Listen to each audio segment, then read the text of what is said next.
to be stashing away cash outside of a bank. Now, with one storm gone but another on its way, homeowners are being warned to clear off their roofs. And our John Moroney spoke to one man in Manchester, Massachusetts, who was doing just that. The snow from this week's blizzard is still a concern for roofs around New England. That's why Kirk Forsythe is having it removed from his home in Manchester, Massachusetts. Not great insulation, not great ventilation in the house, so, ice dams and such things like that will become a problem in the winter, especially. Snow from the historic storm was for the most part light and fluffy. Still, one roof in Bridgewater, Massachusetts did partially collapse.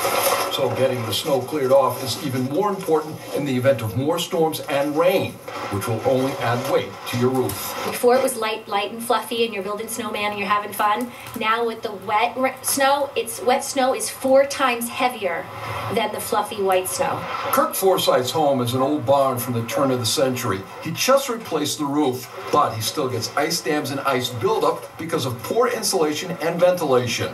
Crews are now removing snow and ice to reduce stress on the roof and rafters.